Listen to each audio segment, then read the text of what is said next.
আর একটা আমল করছে আমার মনে পড়ছে, মৃত্যুর আগ পর্যন্ত আমার মাবুদের কোরআন রে হাতে নিত।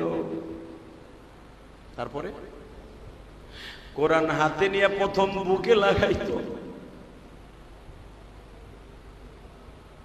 তরকারি যেই পালা দিয়া মাপতো আর ব্যস্ত, ওই পালাটারে ধুইয়া ময়সা রাইখা দিয়া বলতো বিবিরে রাখো।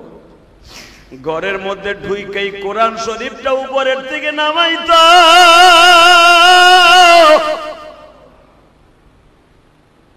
সর্বপ্রথম কোরআন শরীফটা বুকের মধ্যে নিয়ে আধা ঘন্টা কাঁদতো। হালাকি আমি জানতাম আমার স্বামী কোরআন শরীফ পড়তে পারে না।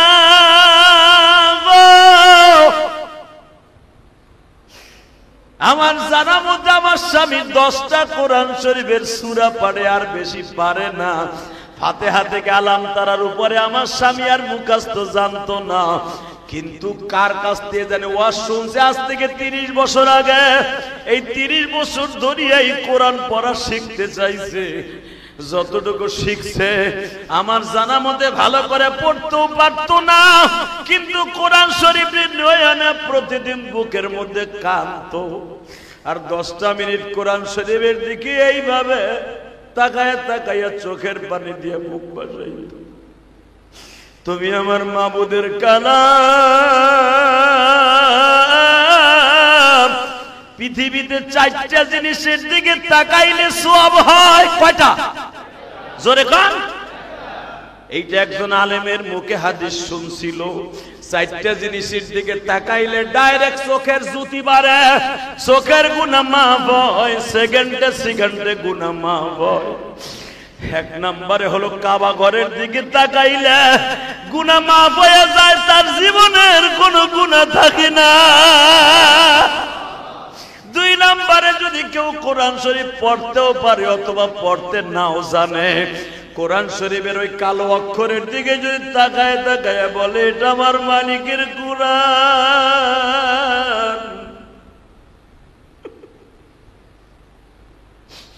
কিয়ামতের আগে বলে এই কোরআন শরীফের একটা অক্ষরও দুনিয়ায় থাকবে না।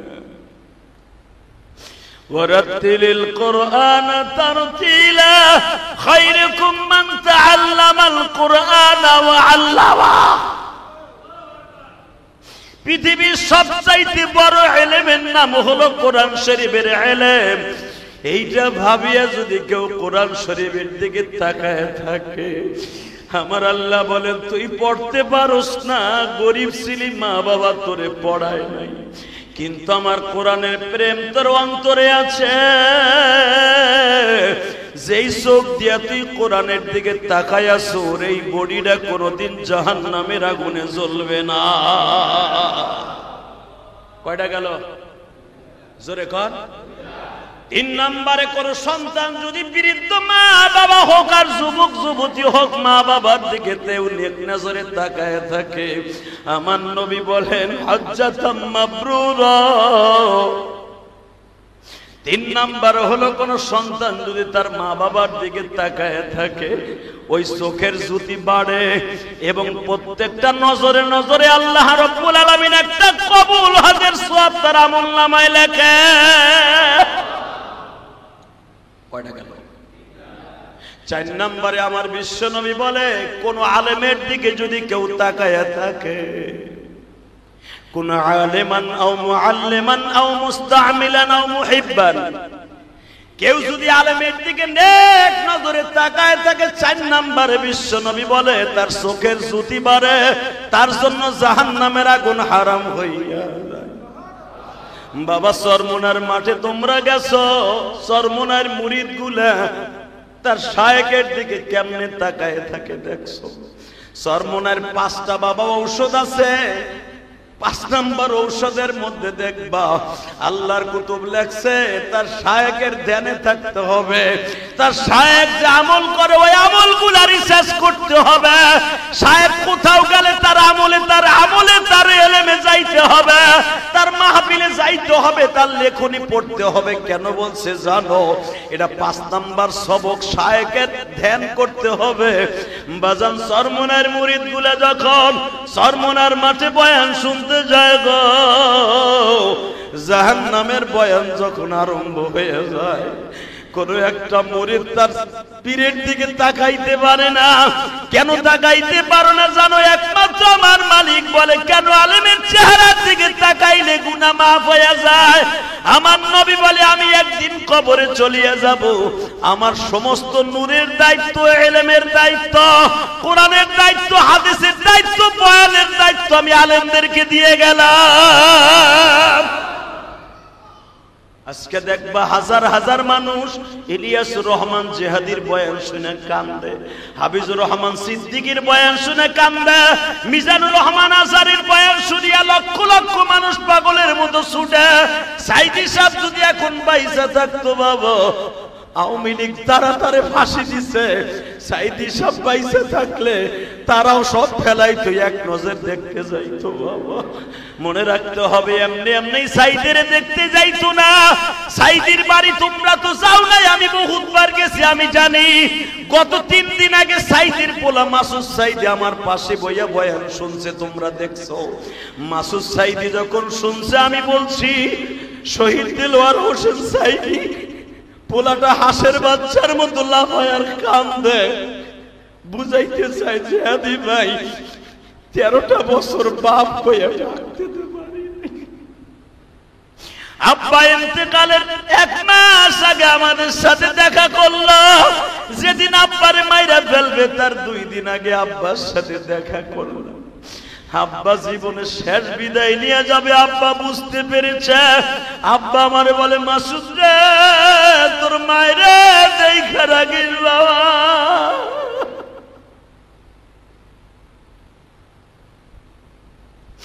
হয়তো যে কোনো মুহূর্তে দুনিয়া ছাইরা চইলা যাও। আমি জানি লক্ষ লক্ষ মুরিদ আমি সাইদির আছে, তাদের সামনে আর কোনোদিন আমি তাফসীর করতে পারবো না। আমার হয়তো জেলখানার থেকেই তোরা লাশটা লয়ে যাও, কিন্তু দোয়া করি আল্লাহই পারে যত কষ্টই দেখ, কবরের পারে যেন কষ্ট না দেয়। এই জায়গায় তুমি আর আমি যদি হইতাম, কি বলতাম? বাড়ি গাড়ি বেচা কি জামিনের ব্যবস্থা করতে পারলি না। মাসুদ বলে, যতবারই আব্বাজানের সাথে দেখা করতে যাইতাম, জেলখানার সামনে দাঁড়াইলে আব্বা বলতো, দোয়া করিস দুনিয়ার জীবনে যত কষ্ট পাই না কেন, দুঃখ নাই, কবরে যায় যেন কষ্ট না পাই। দুনিয়ায় তো বিপদে বললে, বাপ যদি অসুস্থ হয় পোলা লইয়া হসপিটালে যায়, পোলা না থাকলে ভাইয়ের বেটারা হসপিটালে লইয়া যায়। কবরে যদি অসুস্থ হয়ে যায়, ওইখানে দেখবার মতো কেউ নেই। কে বা হবে সঙ্গে তোমার মরণ? বিশ্বনবী বলেন এই কবিতাগুলো, এটা আমার বাপের বানানো না। কে বা হবে সঙ্গে তোমার মরণ, কে বা হবে সঙ্গে তোমার কবরে, কে বা হবে সঙ্গে তোমার মিজানে, কে বা হবে সঙ্গে তোমার পলসুরতে। আল্লাহ তুমি মাফ কইরা দাও আমাকে, তুমি মাফ না করলে মাফ কে বলো করিবে। বাজান রে, হাসান বসরি যেই লোকটার জানাজায় গেছে, ওই লোকটা কোরআন শরীফ খুইলাই কথাগুলাই বলতো, মালিক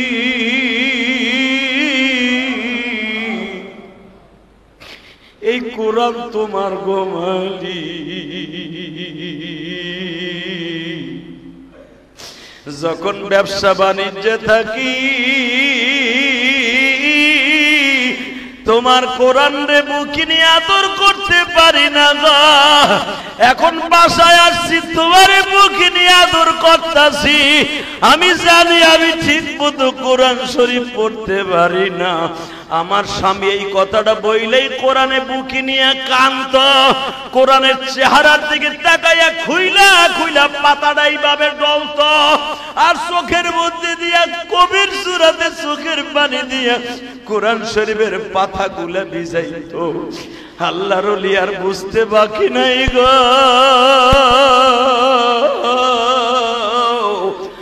যিনি হলেন সাহাবীদের রক্তের ধারাদার অন্তরে, দুনিয়ার সব ওলির কর্ণধর তিনি।